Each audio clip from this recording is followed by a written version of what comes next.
Wow. Can you, We're back. all right. Can you hop back to the first slide, Kim? I'm trying so hard. This is the Here we hardest go. part. Hi, I'm just going to leave it at that because I've used enough time having tech problems. Nice to see everybody. Awesome. So we do have a few slides, but our favorite thing about the 9:30 call is the conversation. So yes, we're going to buzz through some slides and you can look at them more closely on the 9:30 call website after the meeting, but we are going to just give a quick overview and then take your questions. So Together We Grow is the mentorship training pilot that we're contracted by EEC to develop. Mentor training and mentorship gets to be a part of the new credentialing system. It'll be one of the endorsements.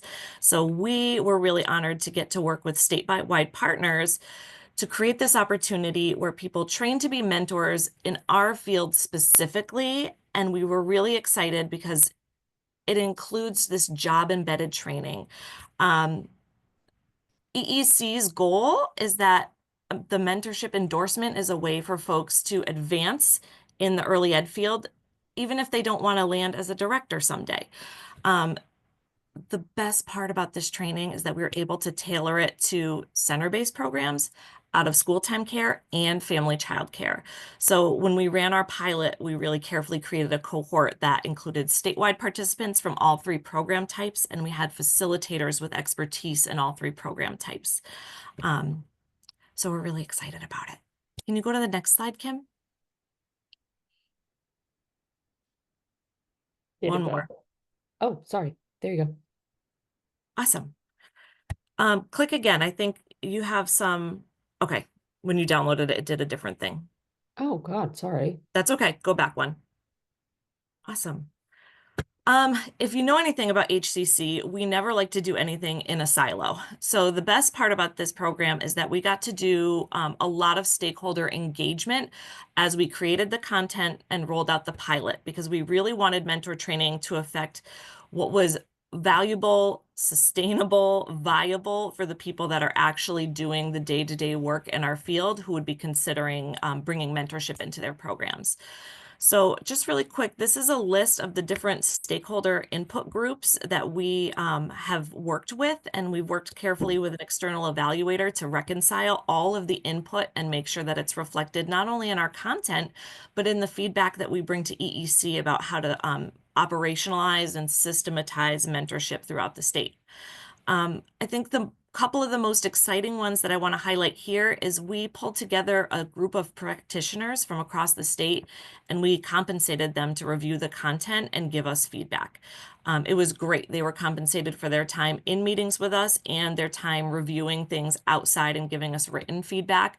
And they're all credited as part of the content developers. So that felt really good to have a robust group of statewide practitioners come together. Kim and I facilitated those gatherings at night, and they were really, really moving, powerful, and validating that mentorship is going to be a really big game changer for the field. The other thing that was great is we held FCC focus groups specifically. Mentorship seems a bit more feasible in a center-based program where you have folks dipping in and out of classrooms and you have partners, but the isolation of the FCC work made it important for us to talk to that group specifically and individually to make sure that what we develop is applicable to the nuances of that work. Let's go to the next one. And this is Amanda. Good morning, everyone. So I'd like to talk a little bit about our picture of a pilot from recruitment through selection. So as Sheila mentioned, we had the stakeholder convenings, and it was paramount to us, as Sheila explained, that stakeholder feedback was valued and prioritized throughout this process. So what we had asked during the stakeholder convening was for directors and leaders to nominate those that they felt would be a part of a good fit for this project. There was an invitation to apply. We provided 2 info sessions, FAQ, and objectives were shared during this. And then we opened our application and marketed it through Constant Contact and social media, Facebook, Instagram. Once we received the applications, we reviewed them for the minimal criteria that was set by EEC and AIR guidance on the future endorsement criteria. It was important that, there was director approval as applicable. We wanted to ensure that that the mentee was in place and agreed to participate or agreed to be matched. So we offered some brief interviews. Those were such a joy. I enjoyed that so much. And I just wanted to say that to me was such a valuable part of this project, was hearing firsthand from the educators that were excited about this, and also hearing their ideas and suggestions even in that moment. So that was also a wonderful opportunity to connect. Then we had the opportunity to make some matchmaking with the two participants. Again, they were part of that process, making sure that, yes, that was indeed a good match for both of them. Then we had our selection, and we had a final cohort of 20 out of 100 applicants. And that was such an amazing number. And we were so surprised and excited to see that there was this much enthusiasm in the field. There were 4 on the wait list out of that, and 11, which we did decide would be through much discussion, that they would make a good fit for our Spanish cohort that we're planning to run. Here is a quick little snapshot of the picture of the pilot. So as we shared, there were 100 applicants. There were 20 selected.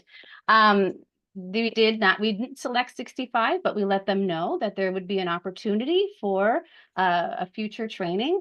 So we, had kept their applications, are keeping them in mind. We're going to keep them informed once that opportunity is available, as well, as we're sharing that and marketing it again the second time. As you can see, almost 50% of those were family child care. That was really important to us and to EEC, that family child care was represented because of the unique needs of family child care and the fact that there's different types. We have those that offer private, independent family child care programming, and we have those that are part of a system. Because those are so unique, we felt that it really was important that they met, that we had at least, the majority, almost the majority, about 50% of those applications. So, and then OST, very excited about the OST applications that came in, the OST pilot participants that participated. So that was a really great thing to see, as well, was the enthusiasm there. So we had a final cohort of 20, and as you could see, we tried our best to represent the state with all of these variables. And that was also very important to us, that we had statewide representation, and pilot participants were compensated throughout this process at a rate of $50 an hour. Thank you. Sheila. I'm going to kick it to Kira, one of our rockstar facilitators. Hi, everybody. I'm in charge of giving a little background of how we got the content. And we had this amazing team helping with research and putting together the content of this. So the entire program is 18 hours of research-based content. There's a framework, which we're going to go over in a little bit. There were clear, observable, and measurable objectives that were developed so that we could see where people were started and where they ended. As we've mentioned, it's really tailored to program type of FCC, group childcare, and OST. And there's embedded in it practical examples from each of those program types. There is this amazing workbook that Sheila and her team put together for the mentors and the mentees to work on. So it's really hands-on, practical, clear guidelines of how to use the content. We've talked about experiential learning. So there's job embedded training and working with the mentee throughout the training on all of these goals. They're directly connected to the new competencies through EEC. Part of this, the workbook is this mentor lab and mentorship in action. And so that was part of the training is the program types got together and talked specifically through this mentor lab and talked through the content more in detail. Every week, the mentees were sent a message. So there was clear communication all throughout the program. As everyone has mentioned, there's tons of input from directors and program leaders and stakeholders. There was this amazing partnership with EEC. So they had their vision of what they wanted, and Sheila and her team worked very closely, really effectively to create this in everybody's vision. And then there's this stipended COP. So after participants go through the 18 hours of training, there's a community of practice at the end, and programs are given a stipend to continue the work with their mentor and mentee. And that really has been powerful in getting people to continue on with the program and embed it into their work.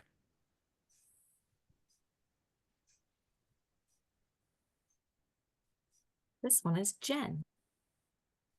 Thank you. Good morning, everyone. The content that we reviewed each session was developed through a framework. So the framework consists of relationship building, reflective practice, understanding adult learning, culturally sustaining practices. So there was a session focused on each of these frameworks, but throughout the whole content of the pilot, we basically embedded this throughout. We did this via Zoom. Each session included a mindfulness activity that was linked to the content focus for that session. In that session, everyone had a core content, which consisted of lectures, discussions, very rich discussions, I would say. And then we had some group exercises, both in the large group of participants and then in small groups. The mentor lab was in small groups based on your program type.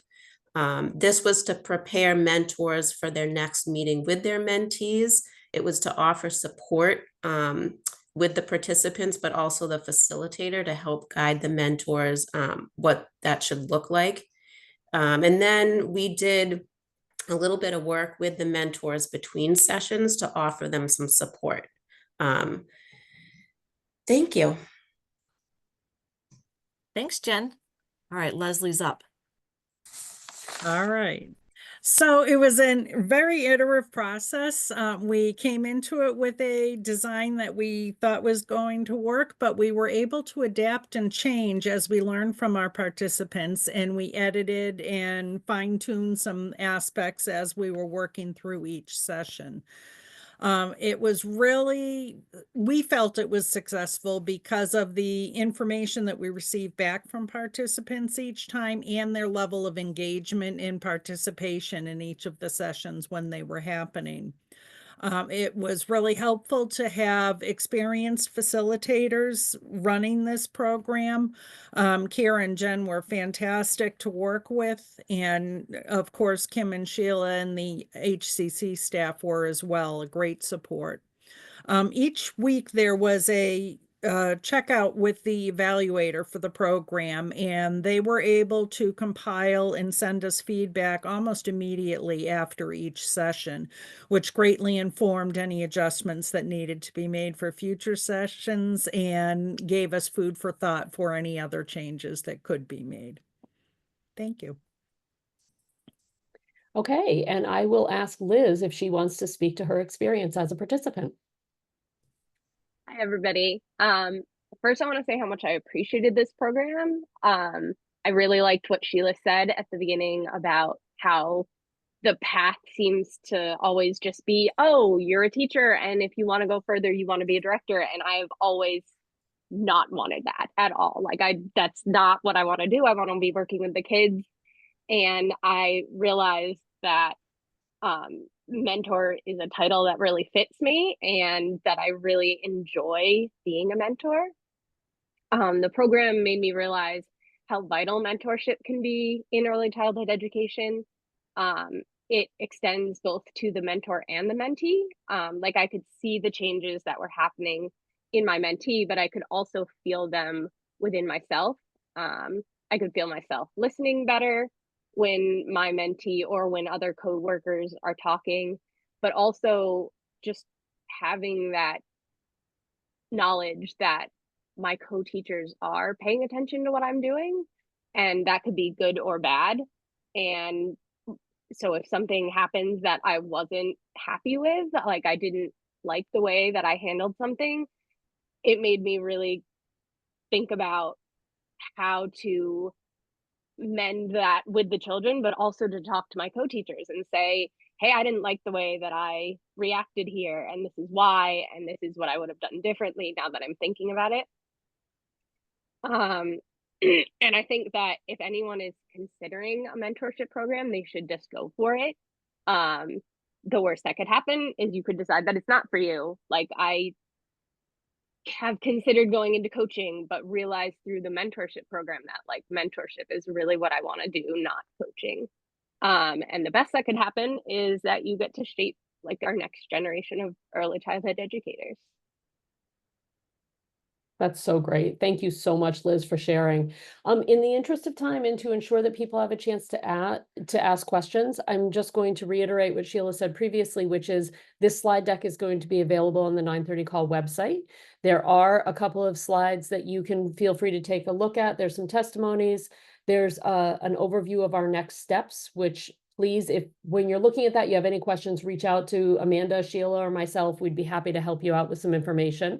And now I'm going to stop sharing so that people can talk to each other. So any questions? Harold and Paula put a question in the chat that I'd love to respond to. They asked, how important will becoming a mentor for the new credentialing system that EEC is developing be? And what we know is that mentorship will be one of the optional endorsements that folks can select to work towards, and that this training will be a part of that endorsement process. Thanks so much, Sheila. And I'm just going to go through the chat. A lot of 413 excitement and appreciation. What a powerful powerhouse team. Good morning. It's great to see Sheila and the Holyoke team. Thank you again for the chance to contribute to the mentor program's creation. I've heard amazing feedback from the mentors in the pilot. It's clearly making an impact. That's from Edna. And then Sheila explained matchmaking means that some mentor training applicants did not have someone to mentor in their place, so they found mentees for them. Titus is impressed by the 100 applicants and that Paula and Harold are hoping they were counted in the Spanish. Kim Davenport wondered, were OST participants also center-based or ECE standalone OST programs? And Sheila said both. Do you have any plans for the timeline or offering the program in Portuguese? Sheila said, stay tuned. We're in the translation process now.